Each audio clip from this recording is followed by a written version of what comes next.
voyez, pour le Rav Kook, le péché, mais beaucoup plus que le péché, tout ce qui est torsion, aussi bien intellectuelle,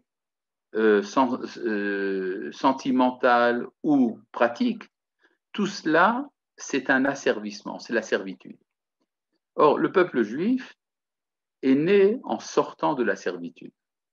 Pour nous, la liberté est la valeur suprême.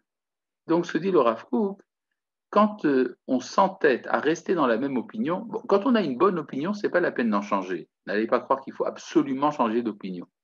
Mais il y a des opinions qui sont nocives. Et je suis incapable, en tout cas je ne veux pas, je me convainc que je ne suis pas capable d'en sortir. Eh bien, dit le Rav Kook, c'est ça l'esclavage.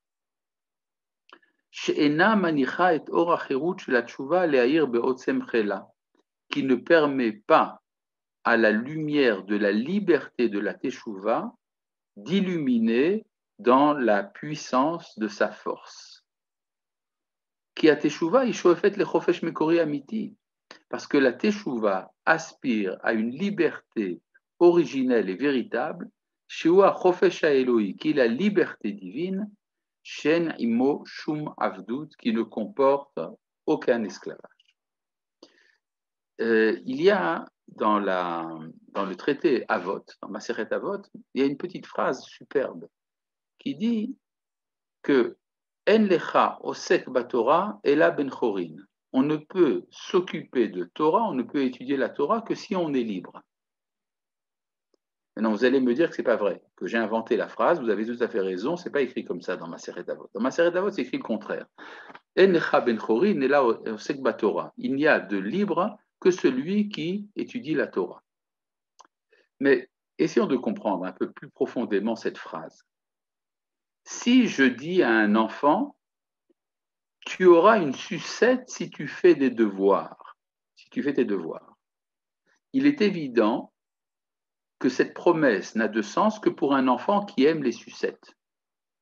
Mais si c'est un enfant qui n'aime pas les sucettes, alors lui dire tu auras une sucette si tu fais des devoirs ne signifie rien pour lui.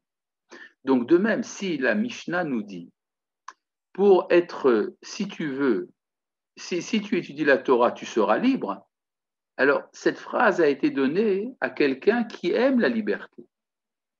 Ce qui veut donc dire que le présupposé de l'étude, c'est tout d'abord l'amour de la liberté. Donc la Torah ne peut être étudiée, ne peut être acceptée. L'accomplissement des mitzvot ne peut être fait que par quelqu'un qui est véritablement dégagé de toute servitude. C'est à partir de ce moment-là que ça prend un sens. Donc il faut être libre d'abord.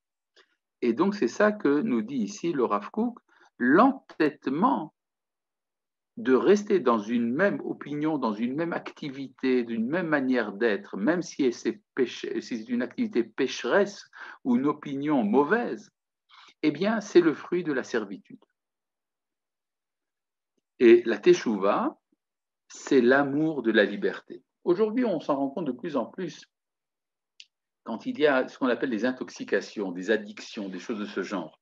Très souvent, je reçois des demandes en tant que, comme je suis rabbin, on pense que je suis psychologue. Alors on me demande, mais comment est-ce que je fais pour me débarrasser de telle ou telle mauvaise habitude? En général, je réponds par un amour absolu de la liberté. Si on aime la liberté, on déteste toute servitude. Alors vous allez me dire, mais alors c'est quoi l'acceptation des mitzvot? L'acceptation des mitzvot, c'est justement le fruit de la liberté. C'est-à-dire, si vous êtes véritablement libre, vous pouvez accepter une mitzvah. Je vais vous raconter une histoire. Il y a très longtemps, un jeune homme de 16 ans est venu me voir. Il m'a dit, je suis en pleine et totale révolte. Je lui ai répondu, tu n'es pas assez libre pour te permettre de ne pas te révolter.